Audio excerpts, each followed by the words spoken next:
Mr. Mirsky. Mr. Johnson, if I may, I would like to address my first question to you.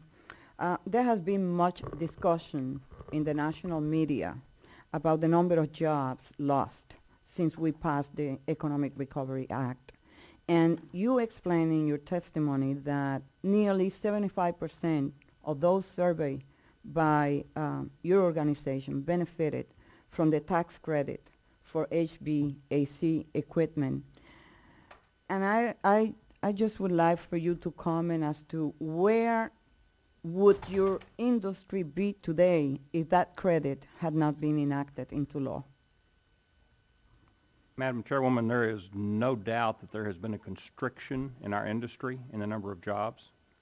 There is also no doubt that it would be worse if the tax credits had not been out there to encourage homeowners to seriously consider the alternative of taking advantage of the program, the tax credit program, and moving ahead with needed equipment replacement, creating a win-win situation. It created jobs and it saved energy at the same time, helped the homeowners cut their utility bills. So it was a win all the way around the block. Yes, we absolutely created jobs. Within my own company, as an example, we had about a 10% layoff of staff, and it would have been much worse if we hadn't had the opportunity to increase business. Of the tax provisions that were included in the economic recovery package, can you tell me one or two that should either be extended or expanded? The provisions that are in there should be continued. The $1,500 tax credit, again, if you look at the total picture of where we're trying to go with this country, the things that the HVACR industry offers are not only job creation, but they're also the greenhouse gas issues that we look at and everything else. So it's wins on multiple levels. So extending the tax credits for residential applications would be a tremendous benefit. What really needs to be looked at is doing something with commercial businesses, commercial small businesses, commercial buildings. We actually do more work on older equipment in commercial applications we do in residential applications because there is no incentive whatsoever, including depreciation issues. So there really needs to be some work in that area. Thank you. Mr. Woods, one of the reasons that firms are struggling to secure financing is dwindling cash flow. And the net operating loss provision in the Recovery Act was designed to permit once profitable small businesses to offset current losses, thereby reducing their taxes owed.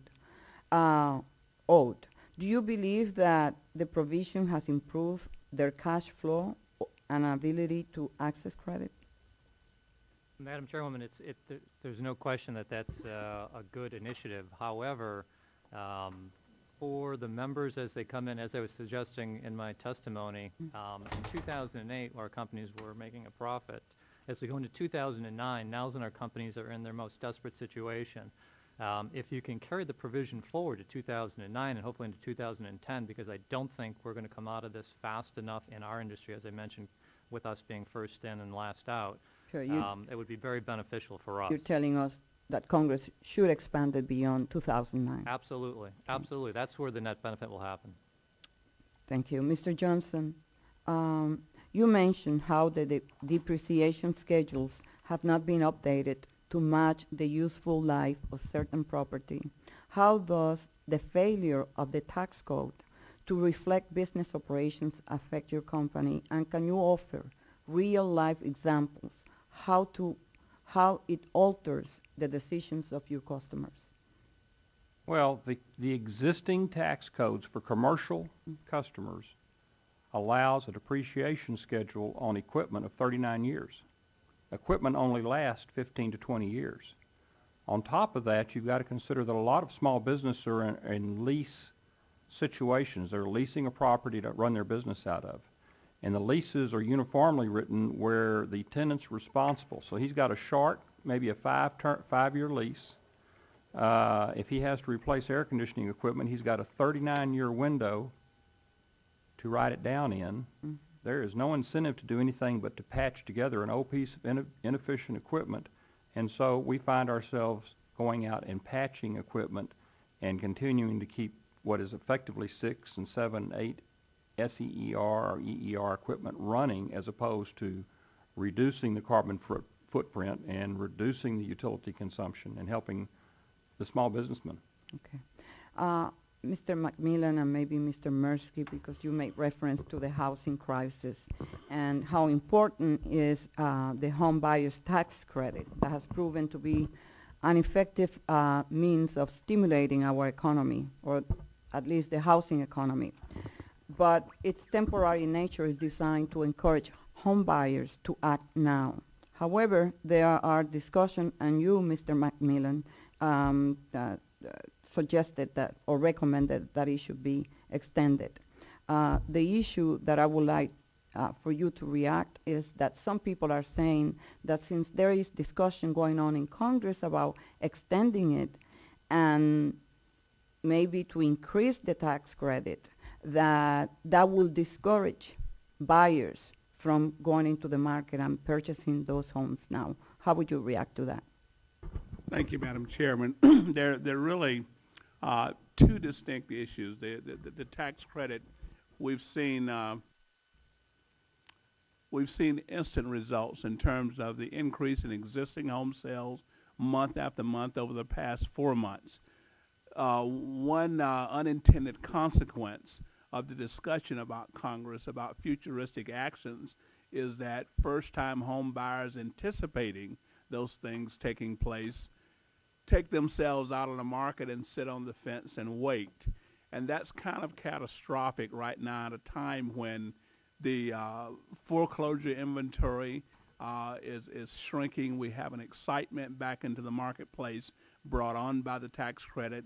We really need to reduce our inventory at this point so that it contributes immeasurably in healing the economy. There is discussion going on in other areas of the Congress about increasing it. I mentioned it here because we cannot encourage it in too many places. Mr. Mirsky, one of the requirements to be an S corporation is that it cannot have a non-resident alien as a shareholder. This means that some foreign investors cannot invest in U.S. firms. With credit at a near standstill, does it make sense to have such a limitation on capital options? Well, that's an excellent observation and question, Madam Chair. At a time when small businesses and even small community banks that are small businesses as well are trying to raise capital, the last thing we should do is have these restrictions on private sector individuals that want to invest in small businesses. And by restricting shareholder investment in a sub-S corporation, you're preventing them from attracting the capital that they need. So, I mean, you should really be looking at opportunities to take off all the restrictions on capital investment in small businesses. On the one hand, you have the federal government issuing TARP money, government taxpayer money to small businesses, yet on the other hand, restricting private investment in small businesses. So your point is a good one, that we should take off all the restrictions that are preventing small businesses from getting shareholder investment. Thank you. Mr. Braves, I have other questions, and in the second round, I will come back to all the witnesses again. Thank you, Madam